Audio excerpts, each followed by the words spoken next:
Welcome to another episode of Whitetail Rendezvous, coming to you 6 days a week as we interview whitetail experts and hear their traditions and personal stories of the hunt. Learn more about the latest gear, discover proven tips, and the latest strategies so you can make your next hunt a success. Now, here's your host, Bruce Hutchin. On behalf of Whitetail Rendezvous, this is your host, Bruce Hutchin, and I want to say thank you to everybody for making 2016 a banner year. Why? Because we went over 100,000 iTunes downloads. Why? Because we had over 300 guests on the show. And talking about the show, sometimes my guests are in a tree stand, sitting in a pickup truck on the top of a hill, or just don't have great bandwidth to pick up the recording. So I apologize for that. We're doing the best we can, but this is a real show with real people in real places. This is Whitetail Rendezvous Podcast, episode number 317. Welcome to another episode of Whitetail Rendezvous. This is your host, Bruce Hutchin, and we're going to connect with Blake Alma and also Eli Gordine today. And Blake is a published author and the host of the Outdoorsman Art Radio Show on WRVO. Some of Blake's favorite activities is hunting, trapping, survival techniques, and, of course, camping. Eli grew up in Utah, hunting and fishing, enjoying all the outdoors has to offer. Blake just released a brand new book called The Hunters War. Stay tuned. It's going to be a very interesting show.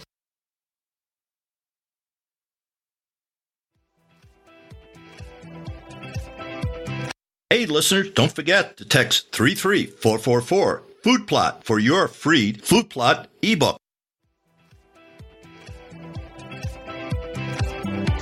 Welcome to another episode of Whitetail Rendezvous. Hey, Happy New Year to everybody out there. It's 12/30 of 2016, so 2 more days, and then we got New Year's. So on the show today, we've got 2 really interesting people, and Blake Alman's going to blow you away because this young man's doing a heck of a lot. He has a show. It's called The Art of an Outdoorsman. He's an author, and he just does a lot of work in media. So, Blake, welcome to the show. Yeah, thanks, Bruce. Thanks for having me. I appreciate you having me on the show. And we got your co-hosts also, Eli. Yeah, Eli's here on the show too. Yeah, so Eli, say hello. Hey, guys. And Eli is the co-host of the Art of the Outdoorsman and an avid hunter. So having said all that, Blake, why don't you give some people some background on yourself? Yeah, my name is Blake Alma. I started, I'm an outdoor writer. I'm an international radio show host for the Outdoorsman Art Radio Show, and I'm the founder and managing editor at the Art of the Outdoorsman. And I started writing around the age of 7. And at the age of 7, I had nothing to do with the outdoors, could care less about the outdoors. I'd gone fishing once or twice, but had no interest in the outdoors. I would probably rather be inside playing on my Game Boy all day, but at that time. And so I started writing little picture books for my grandparents and my parents, and that's really where my passion for writing came in. And after I started writing picture books, I started writing some little short stories, and it kind of evolved from there. In 2012, I started writing a book called The Outdoorsman's Bible. I finished that about a year later and got that published in 2014, and now that's available on Amazon.com, The Outdoorsman's Bible. And that involved into more books, into This World Can Be Cold and Bitter, The God, the Outdoorsman's Devotionals, Harvesting Nature's Bait Shop, and now More Than Just a Rat Trap. And right after I published my book, More Than Just a Rat Trap, I contacted this company called Outdoor News, and they're like, "Oh, hey, Blake, what's up?" I'm like, "Oh, not much, man. I just thought I'd let you know about my books." And he's like, "Oh, that's cool. Would you be interested in contributing to our Outdoor News youth running contest?" I'm like, okay. It's Outdoor News is a newspaper all across America that publishes outdoor news, and it's a fun and great program. And so I decided to write an article for them. It was called The Camouflage Fox. It was the very first fox I've ever trapped. And what happened was I had the trap set up as a dirt hole set. I had some squirrel guts in there, and I went over and I looked over at it. It's been 2 days. I hadn't trapped anything. I look over at it. I noticed the trap's all messed up and the bait's gone on. I'm like, well, that stinks. But I did not see a fox. Okay, this is a fall autumn day, and the ground is red because of the leaves. And I go up, and boom, this big old fox comes at me, and he about 6 inches from my legs, getting ready to take out a chunk out of my legs. I didn't even see it. Hence the name camouflage fox. It's blended in with the leaves. And then in that article, I described why we should be have some caution while we're trapping. And that was the very first article I really ever wrote. And I won the contest. I'm staring at the plaque right now that I won. I won Youth Writer of the Year in 2015. And they just did the 2016 contest. I'm not sure when the results of that comes out.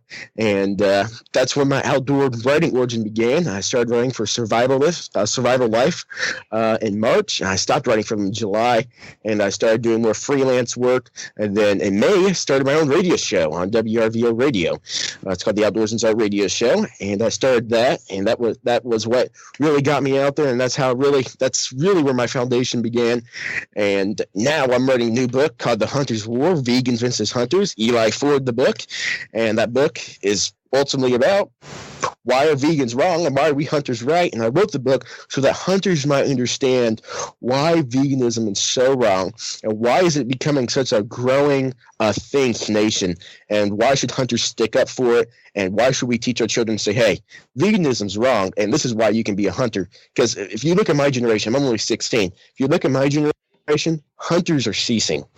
Okay, I mean, I'm going to guess in my generation there are less than 1 million hunters that are under the age of 16. That's what I'm going to take a guess here in this nation. And it's a dying art in this nation. And in order for us to bring it back, the hunters that are older than me and the generation above me must teach my generation how to hunt and why this veganism, this growing, I don't know what to call it, this growing thing in this nation is wrong. And so I wrote a book. It's about 60 pages long, and I wrote a book about it. And I'm extraordinarily passionate about that subject because I've received hundreds of hate comments, death wishes, death threats. But Eli and his daughter Ariana have suffered it far more than I probably ever will. And so, Eli, why don't you tell them a little bit more about your story? So basically, I'm pretty quiet and didn't get out on social media a whole lot. And then we went to South Africa. I mean, my daughter and I, we both have our own Facebook pages. Mine's Wings and Things Hunting. Hers is Ariana Braids and Bows. But we went to South Africa, and while we were there, the outfitter said that they had a problem giraffe that they needed cold, basically, and asked if either of us had any desire in hunting a giraffe. And Ariana looked at me and says, Dad, can I? So we did it. We signed up, and we went and hunted down this giraffe, and it took about 4 hours. We drove around in trucks for 4 hours trying to find this one specific giraffe, and finally located it. She shot it and posted pictures on her social media page, Ariana Braids and Bows, and it blew up. We had 24,008 comments within like 48 hours. And it just snowballed from there. It was being shared all over the world. We made the news in New Zealand, Europe, France. I mean, just everywhere. And what's that Facebook? Say that slowly so our listeners can hear it. Ariana Braids and Bows. That was her page. Braves, right? Yep. Braves and Bows? Yep. And yeah, it's a crazy story, man. It's sad. It wasn't necessarily just vegans. Vegans are those that enjoy animal life more than human life because they refuse to use any animal products. There's a big, huge, significant difference in a vegetarian. A vegetarian is one who doesn't eat meat because either they don't like the taste of it or because they have health issues, cholesterol issues. I have nothing against vegetarians, nothing at all. In fact, let me first say this. I love vegans. I really do. But what I do not like is their belief of veganism. I despise the belief of veganism. Ariana and Eli have suffered that tremendously, and it bugs me. She received 5,000 death threats and 75,000 hate comments. That just disturbs from the vegans, me. I got to get my arms around this, guys. Just from the vegans saying, or just all people, because not all vegans. Some of my family, they just don't eat meat.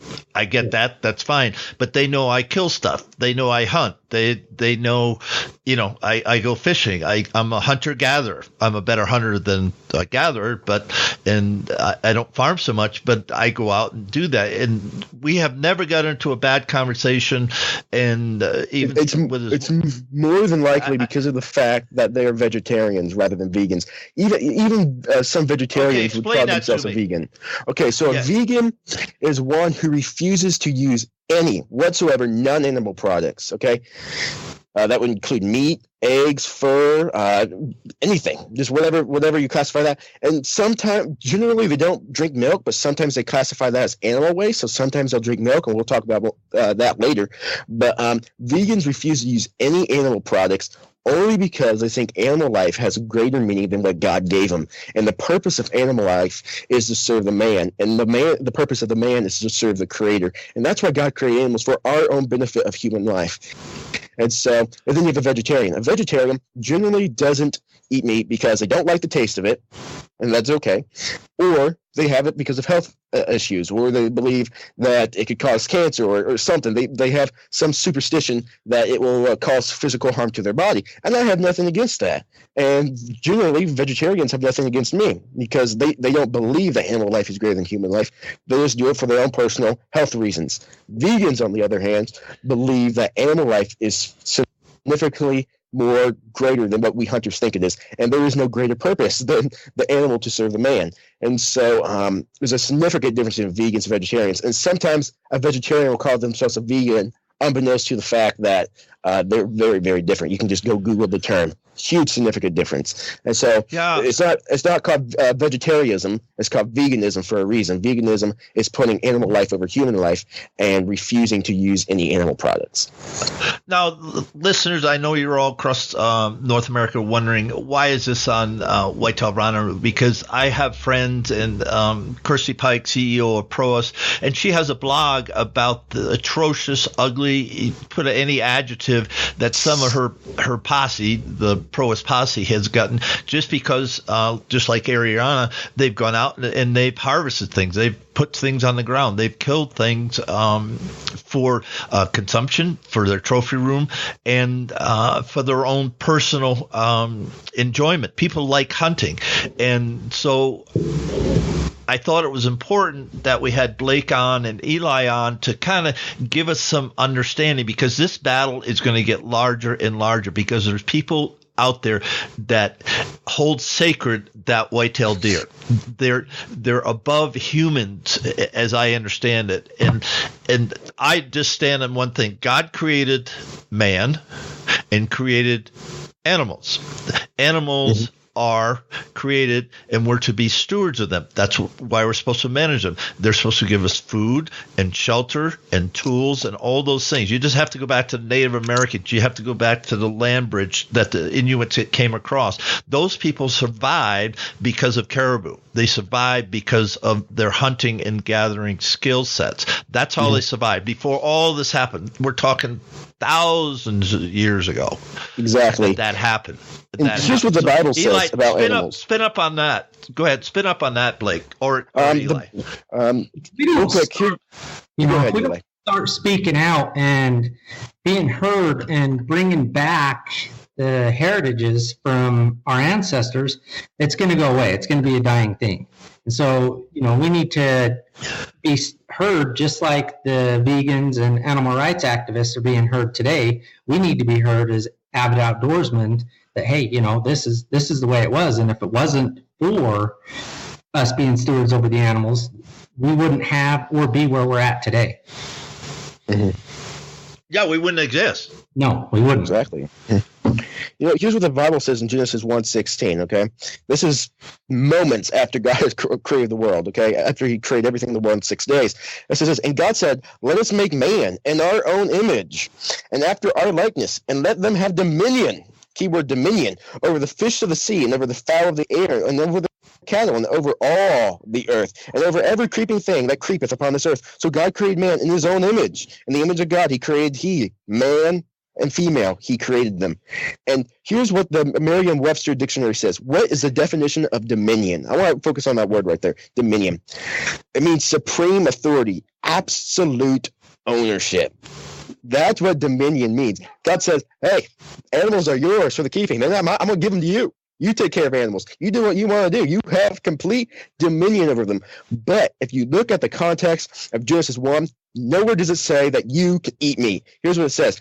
Now you're like, well, what, Blake? Let me read this. It says, let me see if I can find it here. It's in my book, and so I'm actually looking at my book right now. And then in Genesis 30, it says, and God said, behold, I have given you every herb of bearing seed, which is upon the face of all the earth, and every tree, in which the fruit of the tree yielding seed, to you it shall be for meat. And what that verse is saying, that plants shall be meat for you. Why would the Bible use the term meat, first off, if it's a plant? Okay, let's go to Genesis 9:3. This is after the great flood. This is 2,000 years later. Every moving thing that liveth, which is all animals, shall be meat for you, even as the green herb I have given to you for all things. That verse replaces Genesis 1:30. Why?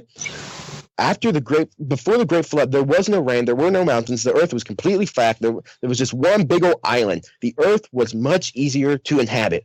After the flood, the world divided into 7 continents, many, many islands, mountains, hills, canyons. There was no longer flat. The earth was much more hard to inhabit. There was rain, there was snow, there was sleet. The earth became more physically hard for us to live in. And God's like, well, they can't live on fruits and vegetables anymore. They won't have that protein. They won't have that strength to live on this earth. So here's meat. You know what? The animals are already yours, but now I'm going to authorize you to let you eat them. Every moving creature shall be meat for you.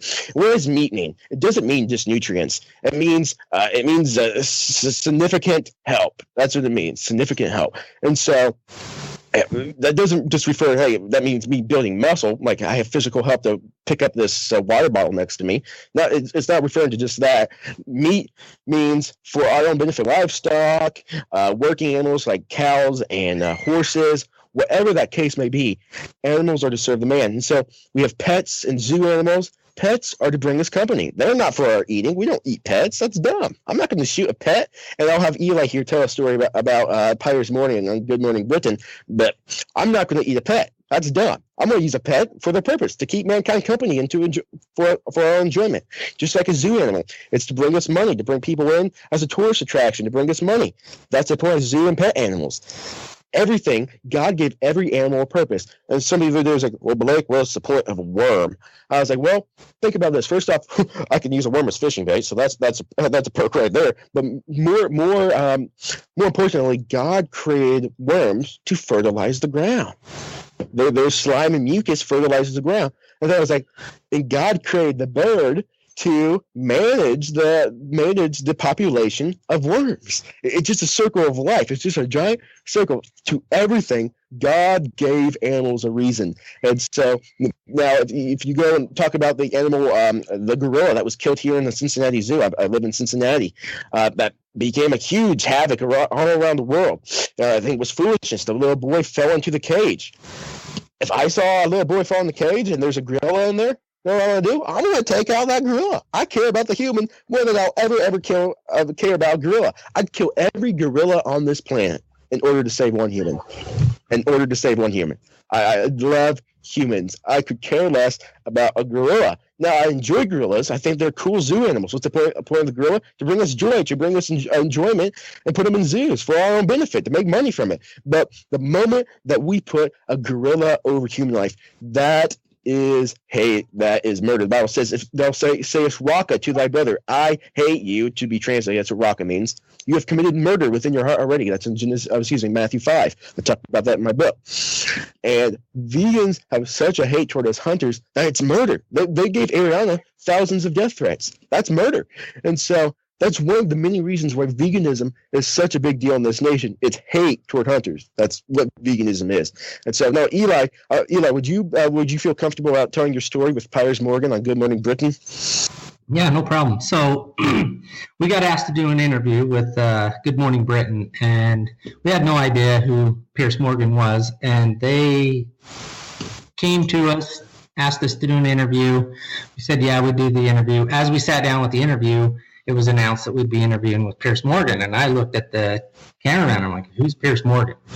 And I says, oh, you'll find out. And I'm like, great. So here we go. So we sit down with this guy, and, at first he was pretty cordial, and then his questions started being a little more prying. And at one point he actually looked at my daughter, which, mind you, Ariana is 12 years old. He looked at her and said, Ariana, I see you post pictures with you and your pet cat. And Ariana went, well, yeah. He goes, so how would you feel if I went and hunted your pet cat and killed your pet cat and then posted pictures with it? And I looked at him and I says, that's a derogatory question. No, it's not. And I says, yeah, it is, because hunters don't kill cats. We don't kill pets. Are you calling all these animals, giraffes, zebras, deer, elk, lions, all your pets? They're not your pets. There's a totally different thing. And Ariana looked at him and he says, so because I'm a hunter, I'm not allowed to have pets? And it just shut him right down. It was actually quite funny. It was funny. Like he wouldn't even let, he closed up the show. He was done. And here's exactly what Pierce Morgan said. He said, I talk about this in my book. I write the exact words he says. Imagine him saying this with a high British accent, okay? On your Facebook page, there are pictures of you cuddling your pet cat. Right? You love your little pet cat. How would you feel if I came to your house one day and I hunted down your pet cat and I killed it, and then I posted pictures of me celebrating the slaughter of your dead cat? Right? And then I write right after me quoting this, right? Why in the world would I hunt a pet? No hunter would just kill a pet because they have the power to kill. That's just one dumb question. And so that was dumb. That's weird. I know it's weird. It doesn't make any sense. I can't. I'm trying to correlate Blake and Eli. I'm trying to correlate why a person would even say that, because it's counterintuitive, because people put their pets on pedestals. There's some people out there, their companions, and I get that. But he just said that he would come in and shoot your pet, where he doesn't, he can't make the jump of let's just go back to stewardship, because if I asked him, well, do you believe in God? He'd probably say, probably not, because, as far as we brought up the scriptures, you think about it, and if you don't believe the Bible, and everybody can believe the Bible or not, that's their right. But if you're a believer of the Bible, then you see things differently than an atheist or an agnostic or whatever. And so, the sanctity of life, just as you said, I would kill as many critters that are trying to kill my grandson. I take them out. Just, it's over.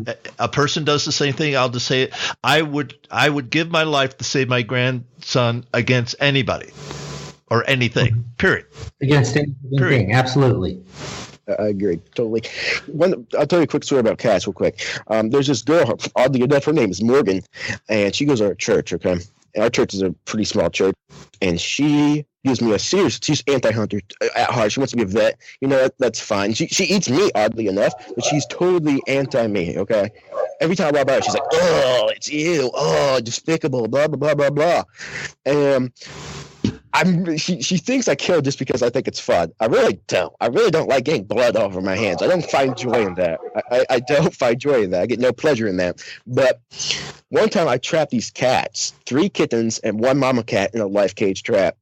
You know what my dad told me to do? He's not. He's not anti-hunting by any means or anything. He's not like, oh, just go kill animals just because. But you know what my dad told me to do? He told me to kill the cats, because they were stray cats, and I really didn't know what to do with them because they were in my woods. And I'm like, well, I don't know. He told me to kill the cats, and I kind of looked at him like, well, Dad, why would I kill the cat? And he's like, I don't know, the pest. And I'm like, I don't know. And I kind of looked at him like, I'm not going to kill these cats, and I let the cats go. I didn't kill them. I've told her that story over and over again. I didn't just kill the cats because I thought it would be fun. I let them go. I'm not going to kill a cat just because I can. And so that's one of my cat stories. And I just don't understand why people think that hunters are only going to kill pets, because they're different. There's a game animal was given for animal products, whether that be meat or fur. Okay, pets were given for our own personal enjoyment. I talk about that in my book. To every animal has a purpose, and so I just don't get why anti-hunters, animal activists, and vegans are so against me. There's really, I don't get it. Just why? Oh, because he hunts fox, he hunts raccoon, he hunts rabbit, he hunts squirrel. If you read my book, I talk about a story how I trapped a chipmunk one time. I accidentally trapped a chipmunk. I felt terribly bad. I really did. Like, I didn't want to kill this chipmunk. I wanted to get a squirrel because I love to chase a squirrel. And so I was like, you know what? I want to put his death to a good use. I skinned him up, and I salted his hide, and I turned it into a bookmark. And I turned it into a bookmark, and I was like, you know what? I'm going to write an article about this. You know what I mean? I'm going to make sure this poor thing gets a good funeral, I guess. And I wrote this article, and I received about 100 hate comments in the first day. And one of them I received, it's in my book, I'll talk about it. And here's exactly what he said. This is the very first death threat I've ever received. And I was 14 at the time. And this is when my fire was lit. I've never even experienced a taste of anti-hunting in my life. And this is what he said. Blake Alma, my only wish is to fill your skull with molten aluminum and hammer your fingers alive and drill your teeth with a strong driller. I'm serious, because you are a bad and useless creature, unfortunately. Even though the creature, with quotation marks around it, is much for you, then let's just say you are some atoms just taking up space. And wow, I was like, ouch. And me reading that at the age of 14, I'd never experienced. I was just like, because I killed a chipmunk? A chipmunk? What is it? What? He's not Alvin the Chipmunk. They can't sing. It's a chipmunk. What good does a chipmunk do for you? They destroy your garden. There you go. So they're pissed. And so I just don't get. I just don't get it. What's the point? And I talk about that a little bit. Generally, a vegan. Remember, there's a big difference between vegetarian and vegan. A vegan is generally an atheist. And when an atheist, here's what an atheist believes, that we evolve from animals somehow. Okay, that doesn't make any sense to me, but fine, we evolve from animals or whatever. And we evolve from animals, but they don't eat animals because we evolved from them and because they were here first and they have a higher calling than we do. I guess that's what they believe. But where did animals evolve from? Think about this really hard. Plants. So if animals are more important than us because they were here first, plants must be even more important than animals. And what are vegans really eating? Plants. And so that would put them at more fault than the hunter if that was the case. And that's what they believe. And so to me, that doesn't even make any sense at all. I'm like, okay, you're being very hypocritical. You're a liar, first off. And so there's another thought that they have. They're hypocritical. They contradict themselves. I'm like, okay, so your point is, animals have nervous systems. I'm like, God gave animals nervous systems on purpose for mankind's benefit. There is no greater than between animals. Ariana, what did you do with all the death threats? Most of them, what did you do with them? I talked about it a little bit in the forward. Most of them we just deleted, ignored. There was a few of them that, I addressed, and some of them we turned into. Why you're a hunter, Eli? Well, I grew up hunting. I grew up in the outdoors, much like Blake. He started writing when he was 7. I probably started hunting as soon as I was old enough to walk. As soon as, my dad would take me out in the fields with him, and we'd hunt pheasants, ducks, doves, quail, rabbits. I mean, I can remember stuff way back then. And, for the most part, it was for exactly the purpose of putting food on the table. Not only that, I think it builds memories. Better memories and stronger memories than what, going to the movies or hanging out with your family, doing many other things. To me, you build stronger and better bonds while you're out hunting in the wilderness in God's creations than you ever could in a man-made creation, such as a movie theater or amusement park or something like that. The memories that are created while out in the wild far outweigh anything you could do anywhere else.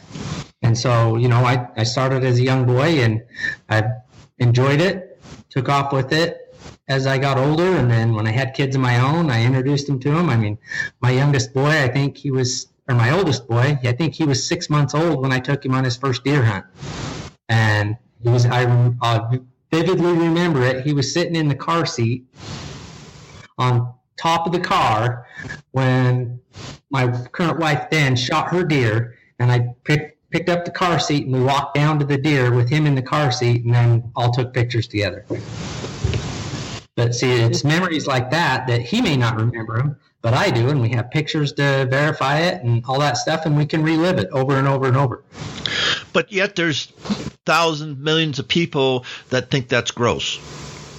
I don't know that there's millions of people that think that's gross. I think there's millions of people that don't understand it. And I don't think that they necessarily hate it for the right reasons. I don't think they hate it for the hunting and the meat and that kind of aspect. I think they hate it because they don't understand it.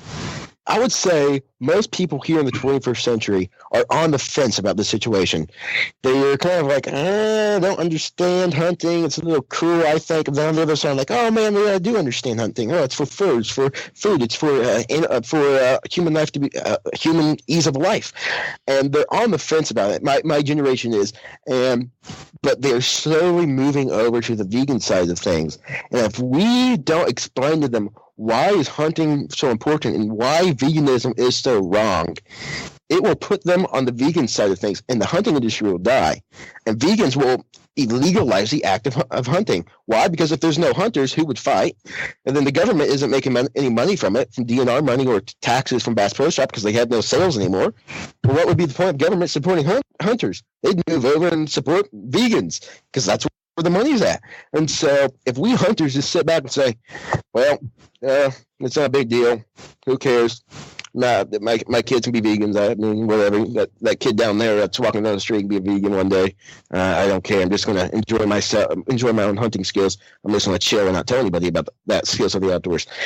If we do that, we will cease. And so the skills of the outdoors must be taught. Okay, my dad, my mom, they're not outdoorsmen. I taught myself everything I know. And I knew at the age of 13, I'm like, man, these guys don't think this is very fun. Nobody thinks this is a cool thing anymore. Oh, this is weird. Why don't they think this? And then I realized, I'm like, well, if they don't think that, remember, cool was invented one day, right? Whoever said, oh, no, not killing animals is cool. Somebody invented that one day. That's dumb, okay? Killing animals for food is fun. I think it's a fun outdoor pursuit that gets me free food on the table. It tastes great, and it's enjoyable. Those memories, like Eli said. And one day somebody classified it as uncool. And that's what our modern generation lives for. Coolness. Whatever's cool, that's what they're going to do. And in some ways I understand that. I do some what people would classify as cool things. But hunting is what's cool. God said it's cool. Hey, it's cool, guys. You go hunt. You're cool. Yeah, you're good. And so our modern generation will go to the vegan side of things and fail to hunt, and we'll find hunting cruelty, and they'll just eat vegetables if we don't educate them and say, hey, veganism is hypocritical. There is no greater than between animal life and plant life. They're exactly equal in God's eyes. And so what's your point? There is no point to veganism. There's none. Zero. Nothing. Nada. Zilch. And so, because they're killing plants just like we're killing hunters, and there's no greater than. So what's the point? There is no point. And so we as hunters must educate them and tell our generation and even help ourselves understand why veganism is wrong. Why is it even a big deal? Some hunters don't think it's a big deal, but it really is, right? And eventually veganism is going to take over and get rid of us hunters if we don't do anything, okay? And I mean, there's just a prime example of that. Anyway, I'm going to go off on a limb here. I'm anti-gay, okay? And the Christians sat back and just let gays win their rights to become gay. And the Christians didn't do anything. That's what would be the same thing with hunters. If we don't do anything, vegans will win their right to not hunt. And so they'll legalize the act of hunting. And so if we don't do anything as hunters, we will fall. And what about the cattle industry, the pig industry, the turkey? So at Thanksgiving, no more turkeys. So no more ham, no more bacon, no more that sounds terrible. Any meat. I mean, so now we're talking billions and billions of dollars. The cattle, the sheep, absolutely. All that billions of dollars are going to go away. And people might think, Bruce, you're smoking weed in Colorado. I live in Colorado, so I'm not, folks. I'm not. But anyway, having said that, you can extrapolate it out, and you can just look back at our history and see how things have changed. And, the political correctness of our world is just insane. It's just absolutely insane. And I'll bring up something and I'll just throw it out there, because some people think they have a right to not to kill a baby, not to have an abortion. And, we're wading into stuff now, but that life, when it's conceived, is a living, breathing entity. It's alive. Yep, I talk about that in my book. Mm-hmm. It's alive. And so, when you start thinking about people that say, oh, you can't kill the animal, but the same people will go have an abortion, I go, how does this work? I can't get my head around that. Think of it this way. Vegans won't eat eggs. Why? Because it's the offspring of a chicken, but yet they have no problem with us killing the offspring of human. It's an embryo. It's hypocrisy. Just like I said, it's just hypocrisy. They don't care about, again, they treasure animal life over human life. And then meanwhile, vegans, they eat fruits and vegetables, which are offsprings of plants. And so they're just extraordinarily hypocritical. It's just like, okay, you're not eating the offspring of a chicken, but you're killing the babies of the offspring of humans, but yet then you're eating the offspring of plants. So, what's your point in all? What's your point in all of that? And so, there is no point. But in my book, I haven't released my book. Let's talk about your book. Let's jump into your book and then roll into part 2. Hey guys, you don't want to miss part 2 of Blake Alma and Eli Gordine. And we're going to continue talking about the Hunters War, the differences that we have today and the battle that we fight, and talk more about Blake's book, The Hunters War. Thanks for joining us. Be sure to tune in tomorrow for another episode of Whitetail Rendezvous, where you can listen and learn from the experts so you can be more successful on your next hunt. Until next time, listen, learn, and succeed.